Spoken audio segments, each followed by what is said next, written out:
now that we're in the daylight saving time, Yep. when I get up, start getting the kids ready, it's dark, and I love that.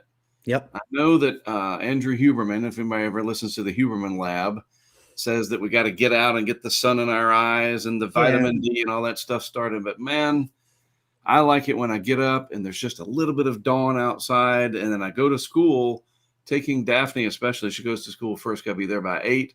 I like it when the sun is not shining right in my eyeballs as I'm driving down the road called Eastwood Road, driving east into the sun. It's just no bueno. I don't like it. So 2 thumbs up for daylight saving time. That's the cold open. That's all I got for today. Ready for talking weather? I am. Let's hit it. Let's roll.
Well, good morning. Good morning. Hello again, CJ.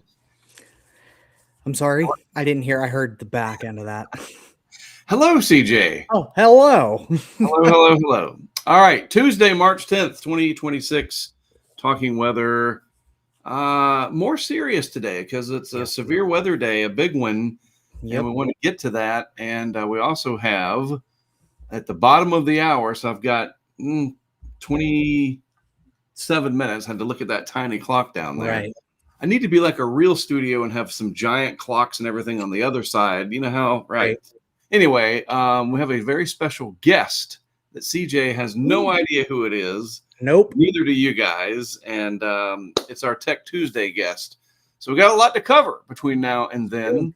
So without further ado, whatever that means, I guess nobody wants any more do, so you get rid of it. So no more ado. Let's screen share and show you the topics for today. All right, go to that. All right, big severe weather day. Yep. Heat is coming out west, and that is going to be a very big problem. Corpus Christi water crisis. I saw this. I didn't think it was real. Like, what in the world? And as I teased there, we do have a very special guest for today's Tech Tuesday, and believe me, you guys are going to like this. It's, I'm excited.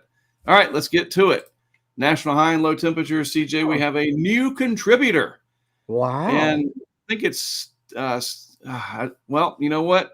Let's do Hidalgo and Lynn first. I have a solution. 95 degrees down there, back in the Rio Grande Valley area. It was stolen from California.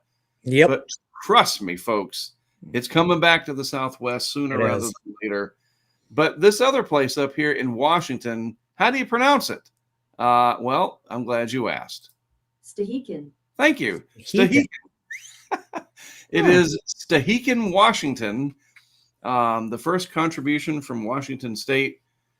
8 degrees. So we're making progress, ladies and gentlemen. No more negative numbers as of late. Right. Stehekin in Washington.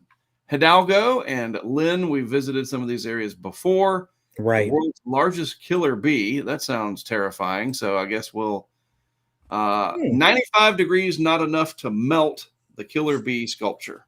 Right. Wow. But we're working on it. Yep, that's Hidalgo. Very toasty down there. Just south of Interstate 2. Yeah. 2. How about that? And you know, in Florida, you have Interstate 4. Right. So is there an Interstate 6 somewhere? Probably. I don't know. I know there's an I-8.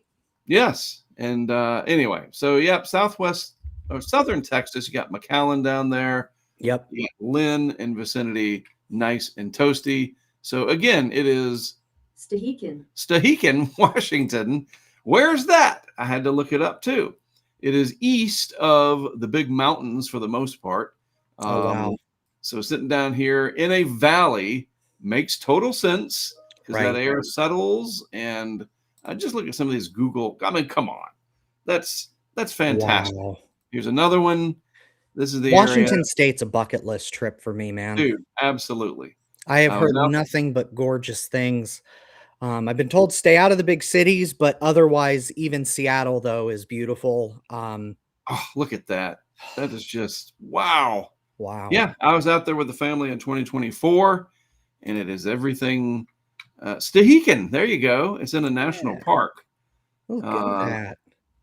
Lake, however you say that, National Recreation Area. Huh. I got a few friends that live out in this region, and it is beautiful. So the reason, let's go back to one of these pictures here that it was cold. These are not quite fjords, but it's clearly a valley, and that cold air gets settled in there. And somewhere in Stehekin, there is an ASOS station or something. Right. And they measured 8 degrees for our national low temperature I'm for actually yesterday. Surprised it got that cold, especially in the lower elevations out there. Yeah. The one thing people complain about the dreariness, Seattle, Tacoma, Portland, I hear y'all. But the one thing that does is it moderates your temperatures. So right. So just kind of interesting there out in beautiful northwestern central areas of Washington State. Almost near the North Cascades, which I've heard is absolutely breathtaking. So yep. Beautiful area. Bucket list trip, man. Bucket list trip. So it's going to get toasty out west. This is our friend from Denver. Denver has a better chance of hitting 80 degrees than getting snow over the next 2 weeks. Dang. CJ, I spent about an hour chatting with Clemens yesterday. Oh, right. And we were talking about all kinds of topics. And one of them is, they finally got some snow. I saw that. 8 inches or so on the ground out there, but it's pretty much gone in the next few days. And this big fat ridge is going to set up out west. It's going to be very hot in the southwestern U.S. We're going to set records. Yep. It is causing rapid snowmelt at a time when you're supposed to be building it. Still building the snowpack. And I'm telling you, I keep hammering this. More than likely, this is going to be a very, very big problem economically, ecologically, all of that in the coming weeks and months. And with the El Nino coming on, just some big issues there. And we can look at it from a different perspective. This is the Euro. This is the 500 millibar potential height anomalies. So these are your heights in the atmosphere, like your valleys and ridges.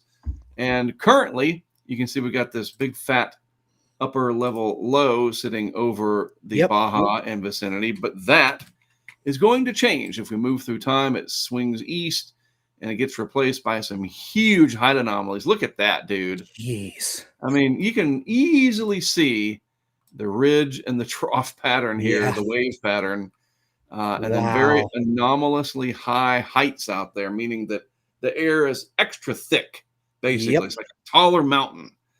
And so 588, so it's 5,880 decameters, as they say. It's a big ridge of high pressure. The air will compress and sink, and the Mojave and elsewhere is going to be hot, and we're going to have rapid snow melt, and this is going to be a growing issue. And then it gets even stronger. Look at the anomaly over Utah, the Great Basin, 591 height line. Yikes. Yeah. And troughing in the east. And you can basically shut down the severe weather season when you look at that. Yeah. In Tornado Alley, whatever. Northwest flow this time of year doesn't cut the mustard. for giving us much Right. severe weather. All right. What the heck is going on down here in Corpus? Right. I really don't know how to explain this. So this is from the San Antonio Express News. Right. Officials in Corpus Christi say they will face a water emergency within months and could run out of water entirely next year. And so I'm sitting here going, okay, last time I was there, they were surrounded by water. Right. What is happening? So I dug into it, and it's really weird because it was the whole something with they were going to build a desalination. Yeah, I saw that. It's complex. Yeah, it's a very complex range of factors, Mark. Right.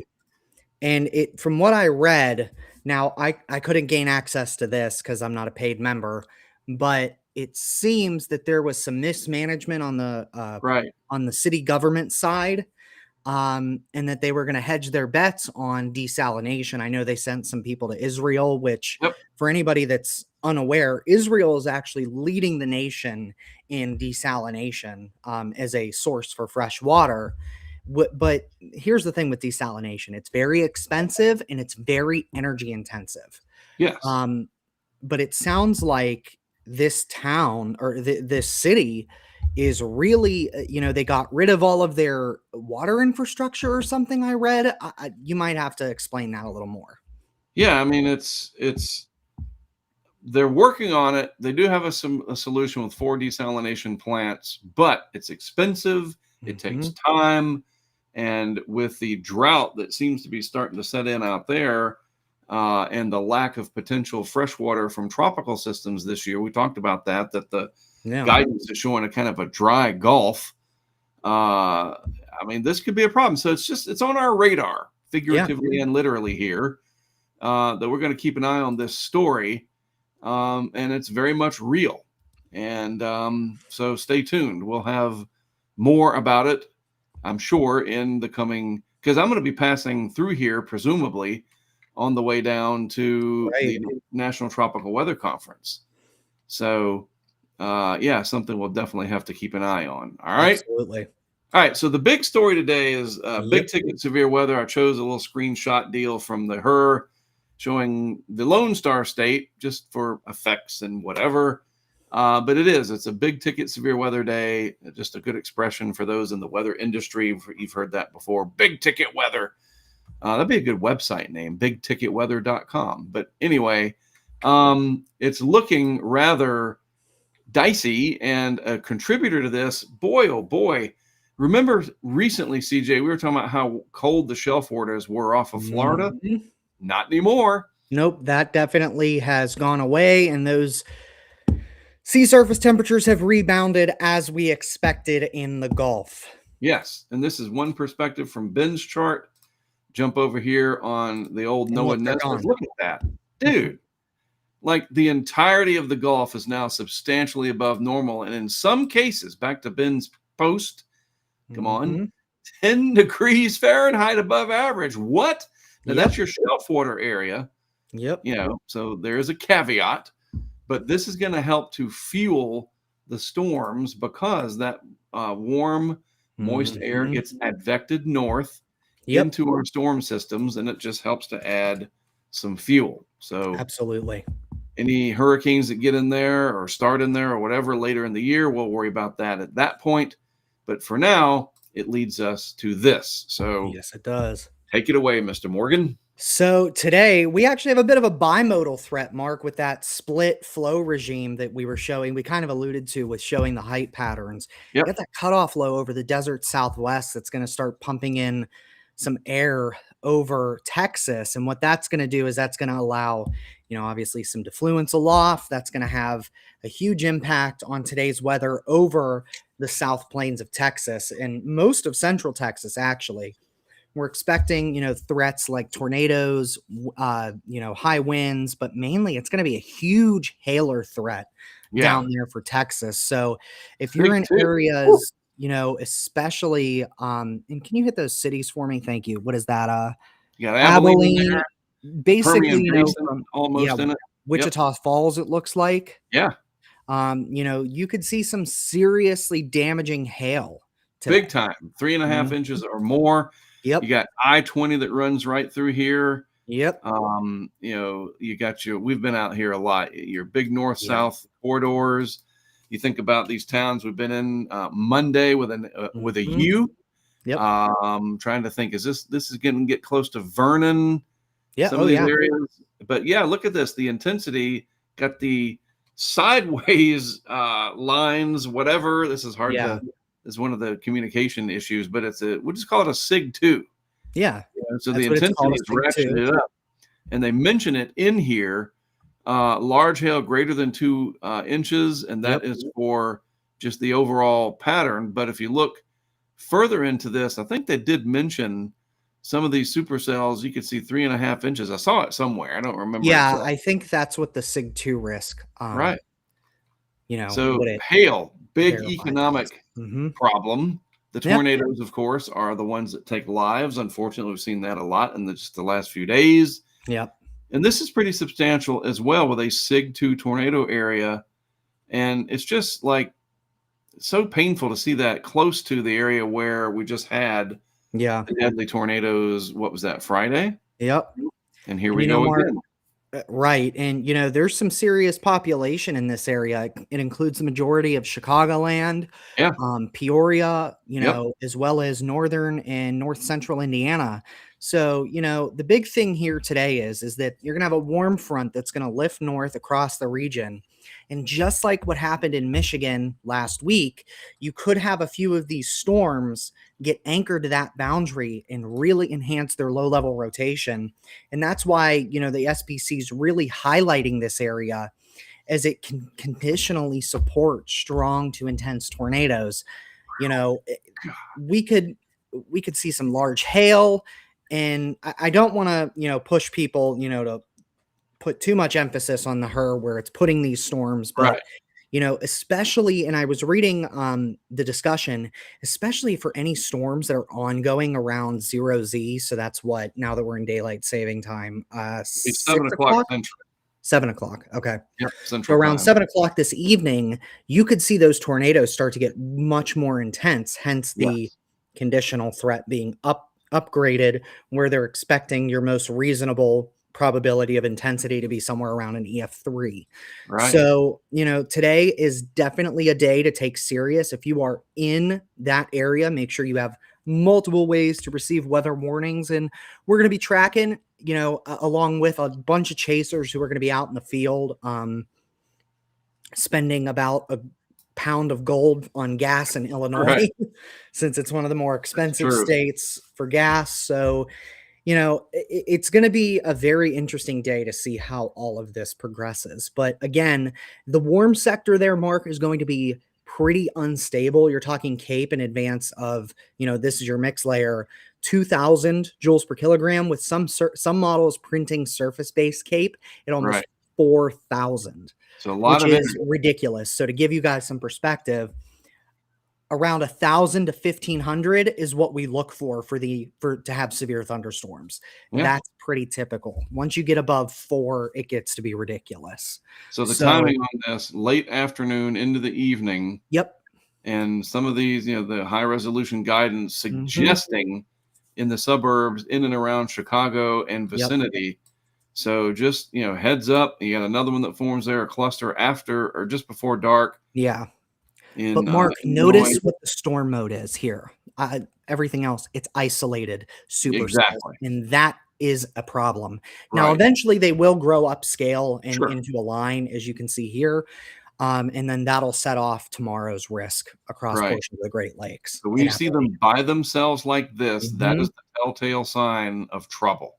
Right. So and again, please do not put emphasis for those folks watching on where it's putting these storms. What we use this model for is to get an idea of what the model's thinking in terms of storm mode, as well as, what could possibly happen. That does not mean that if you live under where one of those storms are tracking, that it's going to come right over your house at that time. Or that there's not one there that there won't be later. This is not exact, perfect. We're talking just a few hours out. This is not perfect. Right. But storm mode, again, that's so important. CJ is right. Yep. These are showing us the potential back up north here for supercells to develop, these individual discrete supercells. That is the biggest takeaway from this. So shifting to the southern plains, again, the significant hail threat generally through this area, right through here. Yeah, a little bit to the south, but yeah. I mean, we're talking damaging big time in March. Typically, it's later in the season, but here you go. So these storms, somewhat discreet, but a little bit more clustered. There's a good one right there. My goodness. I mean, if we could only finish the show, then jump on a private jet in our various locations and head out there, we would cover it. We're just about 200 million subscribers shy of that kind of a budget. Anyway, we know what this looks like. We've been out there, we've seen it.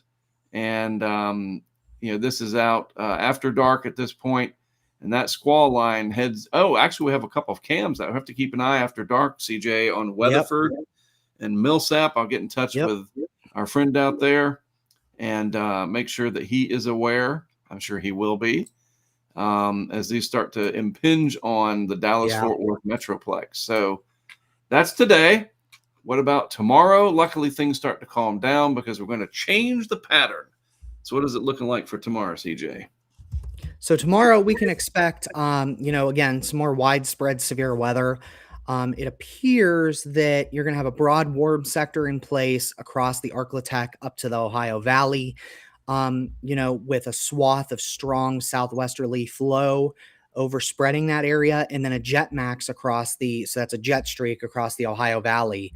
That's going to be pretty substantially potent. Yeah. But it looks like, let me see here. I only got to briefly peruse this morning.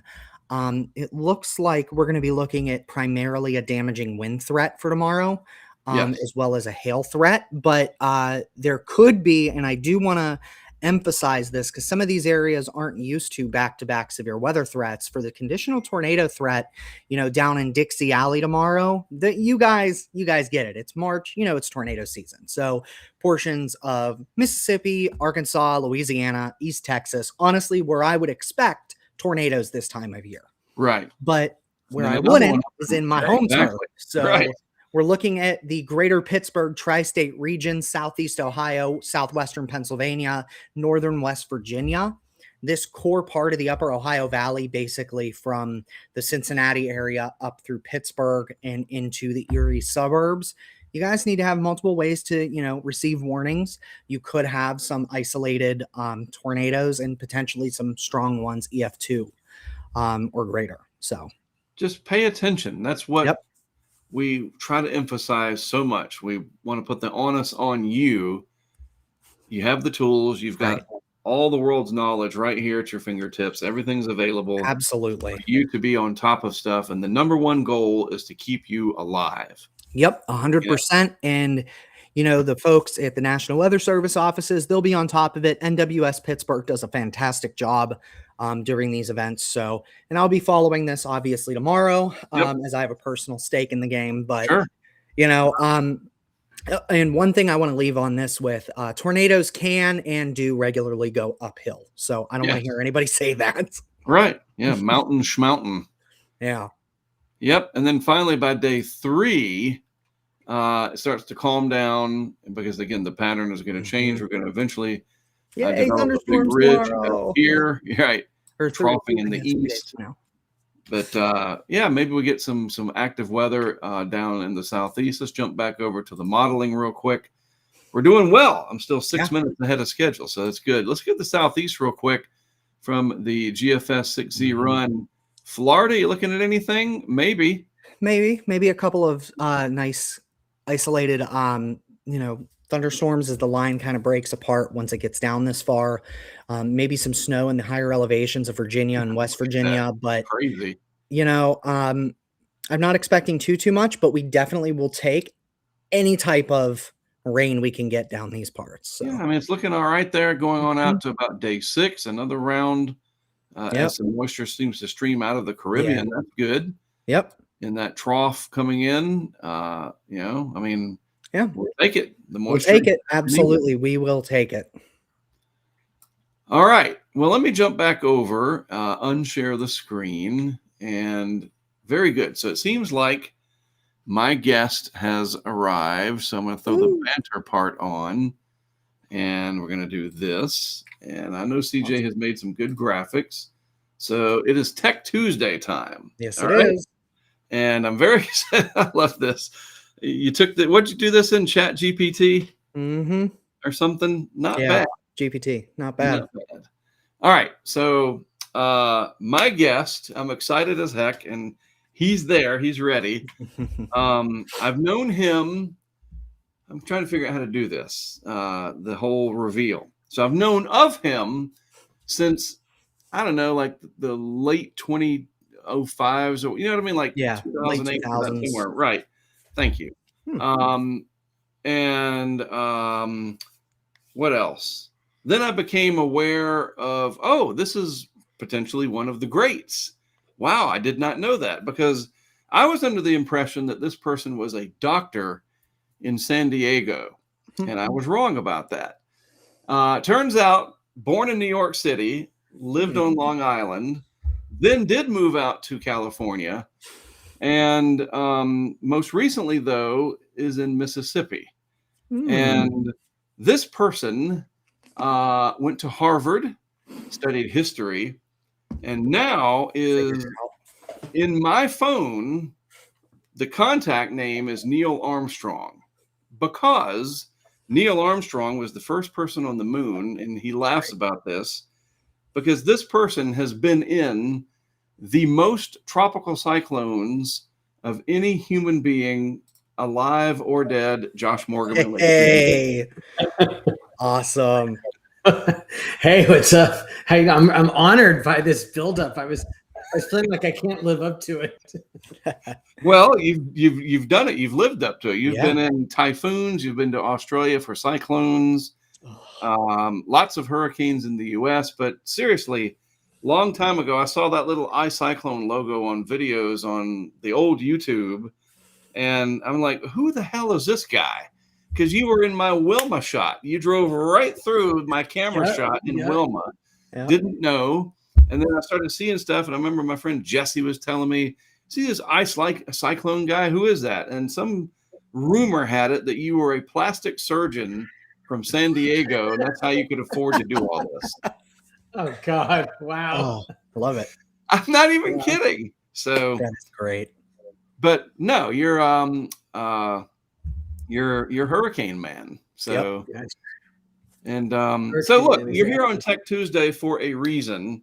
You have done a lot of contributed a lot to the world of hurricanes with obviously the footage and your stories, and that's all chronicled on your YouTube channel. Very well done. And your website, the iCyclone, the brand.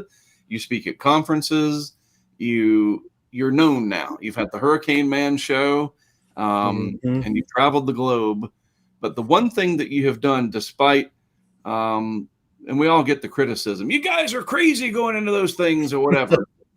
You do contribute to the science, and that has been consistent for as long as the technology has been available. So I thought on today's Tech Tuesday, let's talk to Josh about how you capture the data that you do, which is pressure readings, and what you do with it. And specifically, we'll talk about Melissa. So welcome to Talking Weather, Mr. Morgan.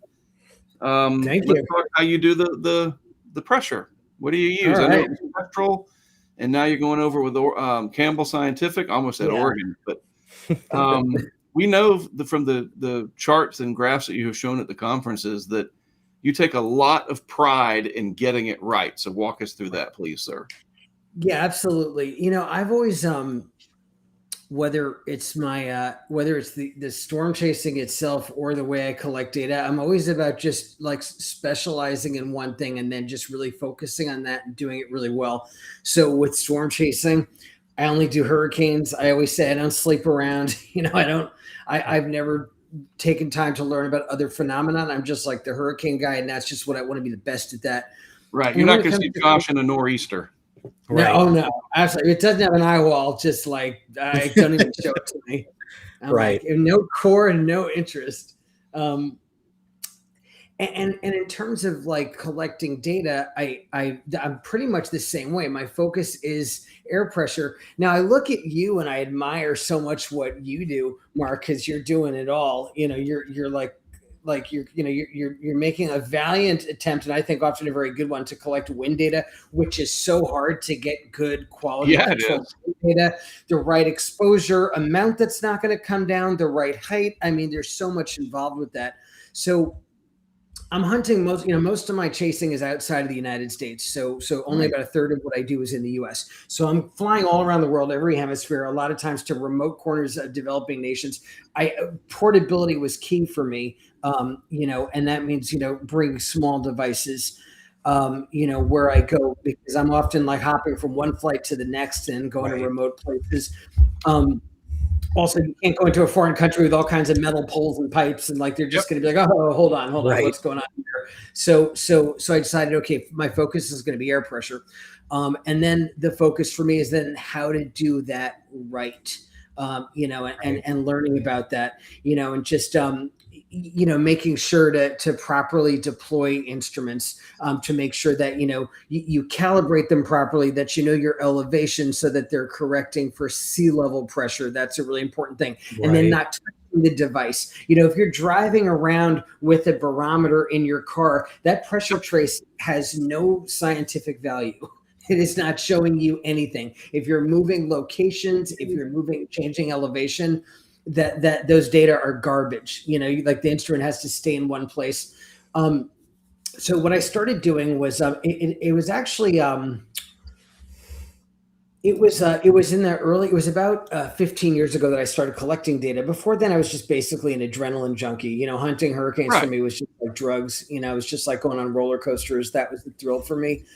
What made me want to start measuring them was because I was in remote places a lot of times with hurricanes coming ashore with literally no measurements. A lot of times in like developing countries, let's say, or parts of Mexico that are very remote, they're coming ashore. There are no measurements, and the Hurricane Center in their reports, their estimates are based entirely on like satellite imagery, which is, as we know, Dvorak technique has real limitations.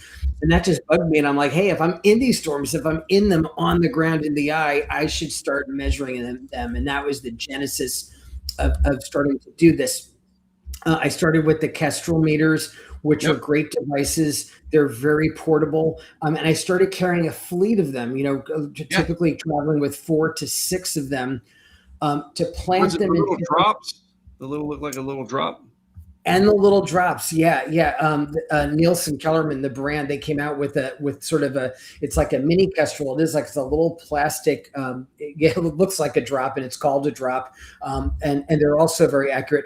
But deploying these things along the coast in the landfall zone to try to kind of get almost like a pressure profile of the hurricane as it's coming ashore. And that's been my big thing. And I know that now, I've switched over in terms of my passion. And the way I know is after a hurricane now, the first thing I do is not look at the footage. I'm looking at downloading the data and looking at like what happened. Oh, that's an interesting fluctuation. Oh, what happened there? There's like a dip and a spike. I get really into analyzing the data after a hurricane, and the pressure data in a hurricane tell you so much. It's not just about this is very important. The lowest pressure in the eye. There's so much going on with how fast does the pressure fall? Are there crazy fluctuations? Are there no fluctuations? Every hurricane is different, but you see fingerprints of so many things about the hurricane, the structure, the size of it, and also mesovortices. All that is shown. It's like the way you go to the doctor and you get blood work, and the blood tells your doctor everything now. Like they don't even have to look at you; they just have to look at your blood. The air pressure trace in a hurricane to me is like that. It's the blood work. It tells you a million things. Yeah. And with that, you can see so much. And so I'm curious, what kind of sample rate do you set your instruments to? I know that ours, I think we're doing it about every minute for the pressure. And when we're trying to measure wind, we're trying to capture that 1 minute average. And we have the 1 minute peak gust, and that's all logged and everything. But pressure, when you think of a hurricane, at least it's fairly slow motion compared to the passage of a tornado, where there have been efforts to capture pressure readings in tornadoes, because that's obviously the most intense low pressure that we have on our planet. Luckily, it's not that low in hurricanes. But do you do it more frequent than a minute, or what? Yeah, it's a great question, because this is something I've been playing with over the years. So here's the deal. Folks think of, especially tornado chasers, they think of hurricanes as slow and big and like nothing's changing quickly. And it's like, actually, especially in intense hurricanes, especially I'm talking the extremely severe ones that have very tight, very violent cores. You're actually in a very dynamic, turbulent environment where actually you want to get sample rates like in a tornado. Like you want to, because the changes and the violence are crazy. And so in hurricanes, like especially the high end severe ones that have very tight, very violent cores, I've gotten into like faster sample rates now. And I'll definitely like a minute at least. I've been doing 30 seconds, and actually I'm switching over to Campbell Scientific. I have a new sort of fleet of devices, and I'm going to be going down to probably 10 seconds, because I think that even with that resolution, you might miss some of the crazy that's happening inside of Melissa, like Iowa, where you just got unbelievable violence, a lot of localized things, eddies, disturbances, mesovortices, whatever you want to call them, whizzing by, crazy gusts that are causing other fluctuations. And even a 10-second resolution, I think you're missing a lot of the crazy. Well, that makes sense, because we've seen enough hurricanes to know you get these tremendous downbursts of wind, and that's air, masses of air that are moving. So with all that air kind of getting shoved down, you might see a really quick jump in the pressure, because that's more air slamming down, and then as it moves, the mass evacuation of air, you can start to get these spikes. And you're darn right, man. Every 10 seconds, shoot, if you could have a system set up, I don't know what the sample rates are on my Kestrels, but I think they do 1 second. If you could have something set up just for that moment, you're actually onto something. That's a really good idea. And if you have enough of them around your house or wherever it is you're staying, your hotel, you could really map something that most normal people aren't ever going to be able to map, because I'm not going to do what he does. I'm sorry. It is, people say run from the wind and hide from the water. Dude, the wind scares me more than the water. It does, because I can't see those monster gusts coming. And it just, I'm a wimp when it comes to that. Yeah, well, and I like love it, but I mean, I get, not that I don't get scared, but I think that's I think a lot of storm chasers, you kind of like, there's this weird, like, you're scared, but you're kind of into that. It's sort of like why people go on roller coasters. There's some like weird, it's like both things. But so with the sample rate, one thing that was holding me back is with some of the portable devices, I was scared to make the sample rate too high, because then it eats up memory, and it's, especially you have a slow moving storm that's going to last long, you're going to run out of memory in the middle of it. One of the cool things about the Campbell Scientific devices that I'm going to is that now that's not an issue anymore. I'm switching to these, which this is a Barraview 10. This is I'm really into accuracy, especially in an historic event like Melissa, which I know we're going to talk about. But like when you want to measure possibly the lowest air pressure ever, in the Atlantic, you want to, if you're going to take historical measurements, you want them to be accurate. This thing is actually it's actually 6 barometers in one. So what this thing does, it has 6 barometers. It actually gives you an average of what the 6 sensors say, and it also tosses out, if there's a weird outlier, it tosses that out. So it gives you this incredible level of accuracy. And then it connects, and then I'm connecting them with this, the Aspen 10 data loggers.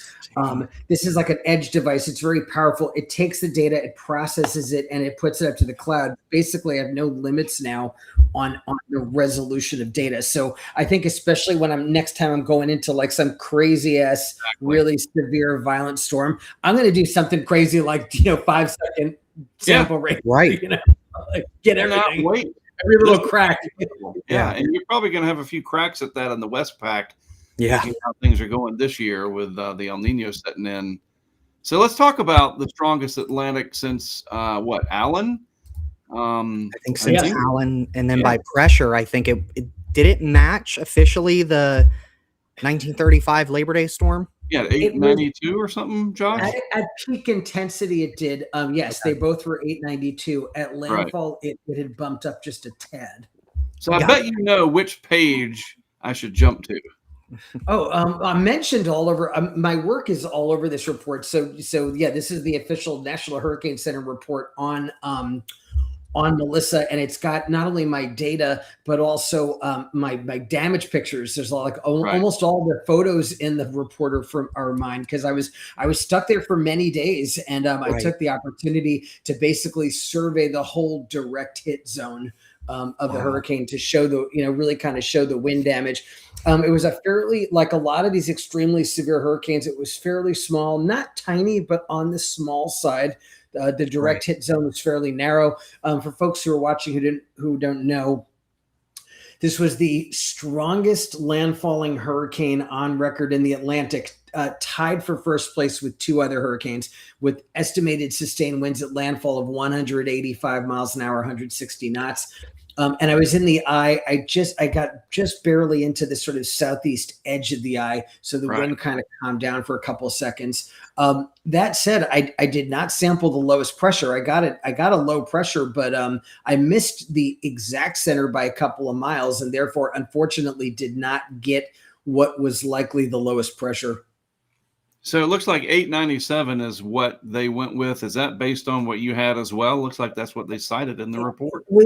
They decided that the 897, it seemed to be the product of sort of a few different data points. One was mine, the 926 from the edge of the eye. There was also a school that was a little closer to the center that had 913, but the device failed before the exact center got there. And then there was sort of what they had in the recon data a couple of hours before. They sort of took the pressure profile from the recon data a couple of hours before and applied the same sort of gradients to to the landfall moment, and then extrapolated from my reading in that other one, 897 in the exact center. So that word you use, gradients, I tell you, that is one of the more fascinating aspects of hurricane eye walls. And as you get into the core, is that pressure gradient, the difference in pressure over distance. And in our case, since we are there in person, sometimes me, all the time you, in the center. Sometimes I choose not to be. We already know that. But, so it's not just the difference in pressure over distance, but it's also time. And I remember for Charlie, calling those pressure readings out. It's in my documentary, 965, and then it was 947 just a few minutes later. Wow. And that is a steep pressure gradient. And, and you see the result, that kind of change over a short period of time and a short distance. It explains the very strong wind. And that's where I said, all right, I'm not doing that again. I'm not sitting. Now, of course, Josh is not sitting in a Chevy Tahoe in a category 5 anything. He's usually in a building, but not these kinds of buildings. You're somewhere safe as you can be, obviously. But that's a very dramatic. Actually, go to that picture that you were just at the pair. Yeah. So this is the view from my hotel. This is left is before the hurricane, right is after, but you could see the wind. Not only did it just scour all the vegetation, but the wind tore off the top floor of that concrete building. That's wind damage. I learned from Melissa that not all concrete is created equal, and there are a lot of concrete failures in Melissa. That's how unbelievable. I mean, these winds I saw paint blasted off of walls. Just crazy. These were really extreme winds. Did they put one of your plots in here? What's that? Yes, they did. They did. It should be there. Yeah, there is my pressure trace from Crawford in that southeast corner of the eye wall of the eye as the hurricane. It's somewhere in there. They absolutely did. They did use it. They made. Yeah, it looks pretty nice. I like my beautiful charts and graphs. I get very excited about that. I'm like a real nerd. I like to make beautiful graphs. I'm going to try to find it while you're I'm glad you brought up gradient though, because that really is, folks get really like into, okay, what is the absolute lowest pressure in the eye? And that matters. But what really matters more is what is the difference? What is the change in pressure over distance, and how rapid that change is? That's what really matters. That's what sort of generates the crazy wind. So, you know, in hurricanes like this, you have crazy change over distance. Dorian in the Bahamas in 2019. This was a storm of comparable strength to Melissa. I went through that one too, right through the eye. That was one where I got a much better trace. I went almost right through the center of the eye. So my pressure reading was within a couple of millibars of the of the actual low pressure. The gradients were unbelievable. So this is my trace from Melissa in this little town called Crawford that went through the southeast corner of the eye. One interesting thing you can notice in it, and I see this in a lot of hurricanes, is that it's much more turbulent on the approach. When I was in that inner eye wall as it was coming in, there's some really wild fluctuations there. You could see that's why the graph is so jagged. As the center was moving away, it was a little smoother. The most violent winds were definitely at my location were preceding the eye. After the eye, they weren't as bad. Part of the reason for that is because the building I was in was nestled up against some hills. And after the center passed, the winds were coming from behind the hotel, and basically those hills were sort of protecting us a little bit. The winds were still destructive, but they were not the like jaw-dropping speeds that we saw before the eye. So how do you account for these little spikes right here? I mean, that is fascinating. And I'm sure folks at HRD and NHC scientists are fascinated as well. And I look at that and I think, yikes, something bad happened. So before or after those spikes, like those spikes mean something. That was when the damage was really happening. So, so I wrote out the hurricane. I was in a concrete, like a 3-story concrete guest house, solid concrete. The building, it protected. It was a big old building with thick walls, but everything that was not concrete got destroyed. So the whole roof ripped off, and a lot of the windows and doors blew out. But the structure itself did pretty well. So that's where I wrote out the storm. So if you look at on YouTube, I've got a very comprehensive video that brings you through the experience. And one thing I do in my videos is I have a timestamp on the footage at all times so that you could see at every moment what's happening. And what's interesting is to compare what's in the video with what you're seeing in that pressure trace. And you could see that it's when I get in the eye wall and things start to go crazy that you get all the, all the crazy stuff. I was just about to say that it's like ground truth, getting that video. And, people don't realize video in these types of situations is data. You can take that and compare it to what you're recording, and it gives you that truth of here's how you can correlate it together. Thank you so much for saying that, because I absolutely look at my footage as part of like the documentation of the storm. It's not entertainment. It's like it is a document, and it tells you a lot. What you're seeing in the footage tells you a lot about the structure and dimensions of the storm, and that plus the air pressure data really tells like a full story, in my opinion. So yeah, totally. I'm glad you said that. Thank you. Yeah, we've been able to match up from the cameras. We think about our Mexico Beach shot during Michael, that we captured the entire event from start to finish. Then you can. That's an intense footage, by the way. That's some of my favorite footage. What you got in Mexico Beach and Michael, that's some crazy footage. The whole thing about it is that video serves as a data point, but I didn't have a barometer with it. I wish I had, because can you imagine being able to? Now I probably would. Let's say that Brent and I had put a drop sensor out there. With the camera, I would have probably set it on 1 minute. And there were periods, we can look at the video, where you see these monster gusts or whatever, and those could have gotten missed minute to minute. And so just thinking forward from Michael in the years since, we have put Kestrels with our camera systems to start trying to match that up. But it's hard. It's a lot of work, as you know, Josh, and the wind data to try to, for me is the trifecta, to have wind, pressure, and a camera shot of an intense eye wall. Then we really hone it all in. But as I'm going to talk about at the conferences this year, it's really difficult. And we've endured failure over the years. And most of the time that leads to something innovative in the future. But big part of the point of having you on was that this is a lot more than just crazy people going out and getting into hurricanes. There is a purpose, and that data does get used, and we're still just getting started, even though he and I have done this for pretty much 30 years now. We're just getting started, because imagine what we're going to be able to do with more and more data, and hopefully the correct uses of AI to maybe start figuring some things out. If you don't have the data, you don't know. So you might as well get as much data as you can and figure it out later. And video is data. Yeah, also because the satellite intensity estimates for the tropical cyclone are very coarse. People think that they're like, they treat them like they're religion. Dvorak technique gives you a wind speed within maybe 10 or 20 knots. It's like it's a really there's like a big error bars there. Yeah.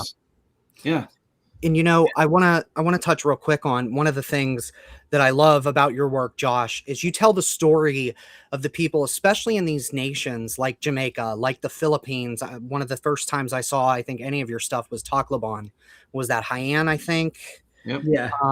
And telling these stories, you became kind of an adopted Jamaican, I saw, with social media, but you have such respect when you go out to these places. You try to learn about the culture. What are they doing? And you were one of the few Americans reporting from the island, telling, here's what I'm seeing on the ground versus what people were hearing second and maybe third hand. Tell me, what is that like? Especially if I think you said you're the guy that managed the hotel barely spoke English. You spoke mainly patois, I think you said. Yeah, exactly. What is that like, going to these nations and riding out a storm like this? Yeah, definitely the culture, like chasing abroad is right. It's there's so many other things to think about, and there is the different cultures, different manners, different ways of showing courtesy, different language. Jamaicans do, like, a lot of them do speak English, but it's mostly educated people or people who work in customer service. This hurricane hit in a more sort of rural area where there wasn't as much English, so there were serious communication problems, which just added a whole layer to it. I think it's important. I'll say this, the golden rule is just to be a polite guest in any country. Right. Don't be an arrogant American. Don't be, you know what I mean? That's so important, and it's so easy to do it without thinking about it. So just come in and be respectful. And that's number one. And I just try to do that wherever I am. Just be respectful of the culture. My other rule when I'm traveling in other countries is it's that old thing. If you don't have anything nice to say, don't say it. Say nice things or don't say anything.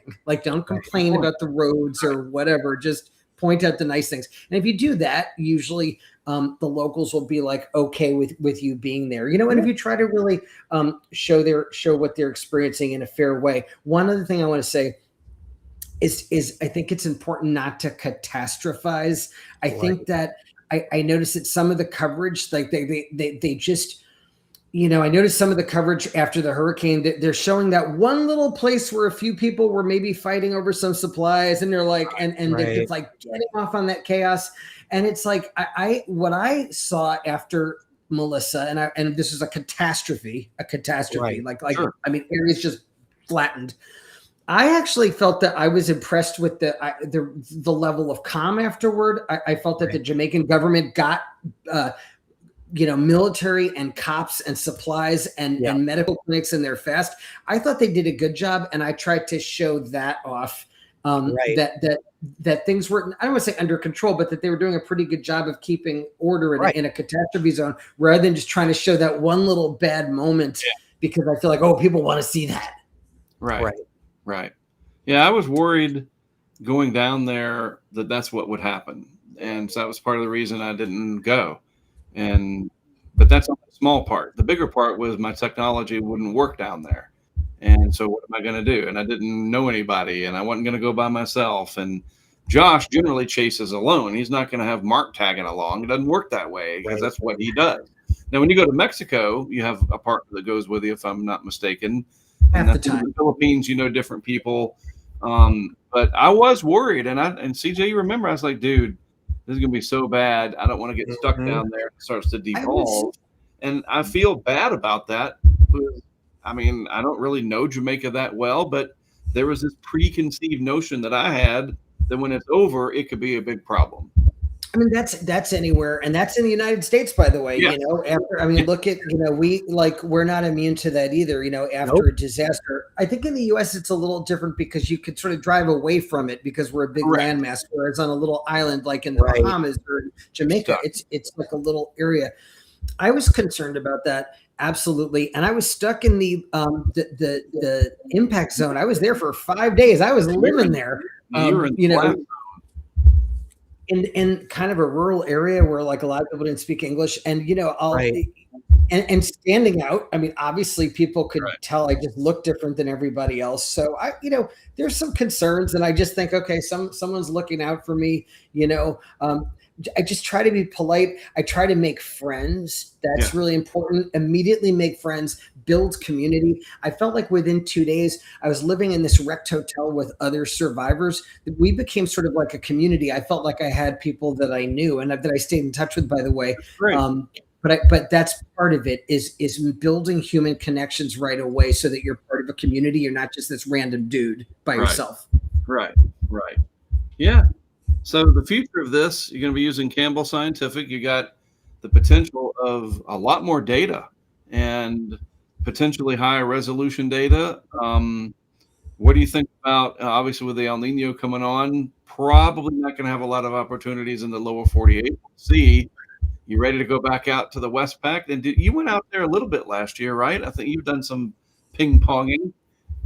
Yeah, I chased a typhoon in China, in mainland China, which was very interesting. Wow. They changed the entry rules a little bit, and now you can, on a technicality, you have to it's very complicated, but on a technicality, you can enter China without a visa. If you fly into certain airports and exit from certain airports, and if you stay in for a certain number of hours. So I figured it out and was able to do it. So I was in communist China chasing a typhoon.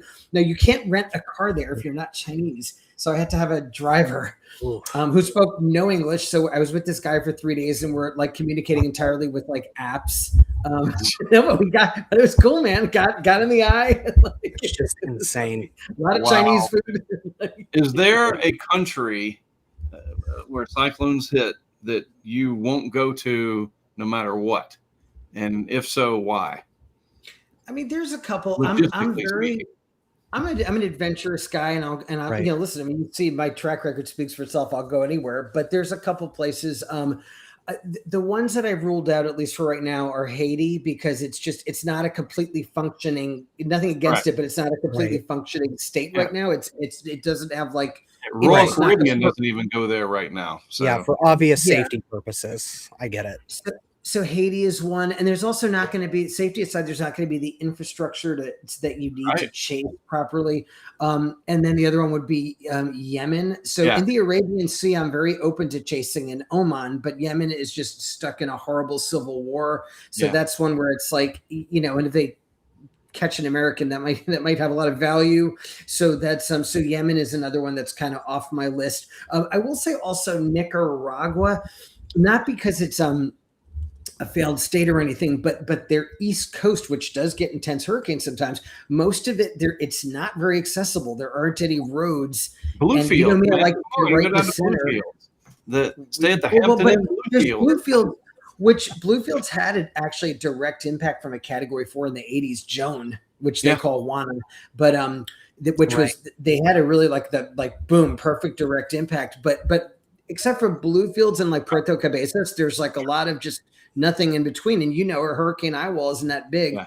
So I think like Nicaragua, probably not, just because I'd be too frustrated not being able to really chase it. How about East Coast of Africa, Madagascar? Madagascar, absolutely. That's on my list. And in fact, that one that just happened should have gone after that one, because it was like, it was like a big, strong, I think it was like a low end Category 4 or high end 3. And it hit the country's main port. I mean, that would have been like a really, I was pissed at myself. Every year there's like the one or two where I'm like, should have gone after that one. Like, why didn't I? It's always like that. You just like afterward, it just seems so obvious. Like, of course I should have gone for it. Like, what was I thinking? But you're only human. You can only do so much. I mean, whatever. So My a lot of question, I have times, one more question. Sorry, yeah, Mark. please, What is CJ. the I'm most glad you're still with us, intense CJ. That's good. or most scared, I should say? What is the storm that stands out above everything else you've been in? Probably Melissa. Like in terms of Really? just the like being in wind that is like crazy wind speed where you're like, whoa. I think it was Melissa that when we got deep in the core, you know, there's this palm tree out front and the way it bent was so Right. crazy. I'd never seen that. And then everything just turned white. And you couldn't see anything, just everything just turned white. And the screaming sound was so intense that I was with the family, that we were in the hotel's kitchen. I was with this family, and the teenage daughter and the son were like holding their ears because that's how harsh the sound was. And that was a function of wind speed. Wow. And then afterwards, seeing concrete buildings collapse from the force of the wind, a wooden house is just slabbed like an EF5 had hit. I was like, wow. I think that was the worst wind I've seen. Yeah, that's why I have the GoPros, man. Seriously, I can't, and I won't. It's like, it's just me. And I guess I'm glad we have Josh Morgan who's willing to do it, because with that, you do get these incredible pressure readings, and the scientific community appreciates that. I know they do. Yeah. You know, you got some big fans at HRD and NHC. It's not for everybody. Some people don't like it, and that's fine too. You know, whatever. So, like when you have comedians on a podcast, and we're not calling you a comedian, but they'll say, all right, well, what dates do you got coming up? Where can people see you? And I say that because Josh has a speaking circuit that he does. And so what conferences will you be attending?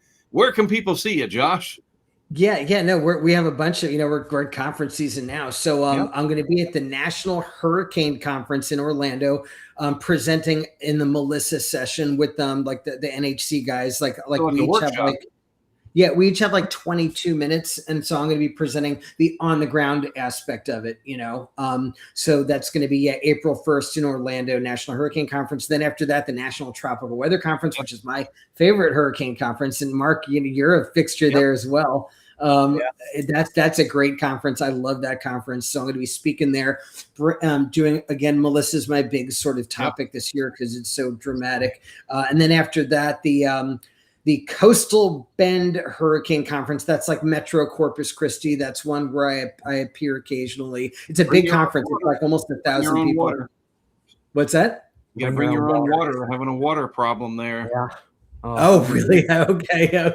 Good. Noted. Okay. Yeah, there's something weird going on. They might run out of water in Corpus Christi within the year. 60 days or something like that. We were talking about it. You gotta Google it. It's nuts. It's true too. It's not some made up weird. It's bizarre. Yeah. So and it's in the Corpus Christi area. Yeah, Corpus Christi proper. It's the city of Corpus Christi for whatever reason.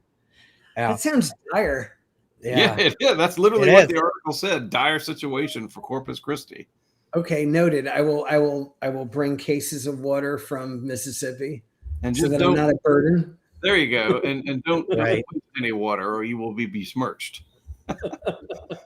So Josh does a lot of speaking engagements, and you have the different brand ambassador stuff that helps to fund what you do and to get the word out about things. And this incredible house that you built in Mississippi and Bay St. Louis. And here you are. You've come from who I thought was a plastic surgeon that's dude, and if I could ever remember who told me that, it might have been. Why did you think that? Like that's so crazy. I was like, I'll tell you why, because you knew I was Californian, and you're like, oh, that's like Southern Californians, Hollywood or plastic surgeon, something fake. That's how you thought that. Well, and I thought, because you went all over the world, you had been down for Dean in 2007 and so forth, and I was like, that was my first foreign chase, which was really scary. Sure. Like a category 5. How does this ice cyclone person do this? He's from Southern California. And the picture of you back then, it looked like it was a younger you. Obviously, we're talking 20 plus years ago. It's that younger, unbearded version of Josh. And you looked like a picture that you would see on the website of San Diego Plastic Surgeons PLC or whatever. Right. I'm serious. And it just fed the narrative. Oh, he's a plastic surgeon from Southern Cal. That's how he's affording to do all this. Because why are the, and that was, you know, kind of like rich doctors or whatever that'll go off and shoot animals in Africa. Right, totally. Right? Oh my God. That's what I thought. And I don't remember. I think it was Jesse that seeded this. I'll have to get with him someday. Oh my God. We're going to have to get to the bottom of this urban myth. Right. Because it was years. That is great. That I thought that. And now here you are contributing to one of the strongest tropical cyclones to ever be observed in the Western Hemisphere. And that's remarkable, you know? So I don't do yours. Hats off to you. You have a hat, CJ. Do it. There you go. We tip your hat. I'll tip my hat because nobody wants to see my hair. Right. Well, I appreciate you coming on with us. I know CJ you had a hard out 15 minutes ago, but we'll hang on for a little longer. I am. Josh, thanks for staying in the conversation with me. Yeah, absolutely, man. I mean, it's at least in my view, I'm flanked by two of the greatest hurricane chasers that have ever existed. So it's just great being here, getting to hear from your guys's perspectives. And Josh, I mean, what you do, nobody else does, and I mean that nobody else does. Literally, that's true, and that's why it's Neil Armstrong as your contact name in my phone. The other reason is if somebody finds my phone. And I don't want them to know because there are a few celebrities in here in the weather business. Then well, now you're gonna have to change it. Changed. Yeah, right. But anyway, I was in the car, I had it on CarPlay, and you texted me, and it popped up on the CarPlay Neil Armstrong with a little blue dot. And my son's friend said, "Why is your dad getting text messages from Neil Armstrong?" That's great. And there's some other ones that are in there. If I have a friend in Lake Charles, his name is Lance Escaday, and just because I'm a comedian, his contact is Lance Crackers. So anyway, that's just me. Lance is a good guy. He's retired, by the way, and I can't believe it because he's my age roughly. All right, enough about that. Good to have you with us. Thank you. We'll see you. I'll be in Orlando speaking at the general session on the 30th, and because I was not in any Category 5's hurricanes last year. I have no stories to regale the audience with of tales of capturing data. Zero. Yes, last year was the lowest year. 2015 wasn't even this bad. It was nothing. I was in nothing. You didn't go after Chantal, the one. I was in Florida with the family at an Airbnb visiting my wife's parents. And Chantal came in, and I was like, no big deal. And, you know, some flooding up in the Triangle area and whatnot. But Aaron, like, what am I going to do? It's between Bermuda and Hatteras. I did go out to Hatteras Island for a few days, and there were some big waves and whatnot. But last year was the absolute, like, shutout. Zero. Right. So my talks this year are going to be about failure. Right. How did we get to the remarkable stuff that we have done? It is because of failure. And almost every instance, what we have now was born out of something where everything went to shit.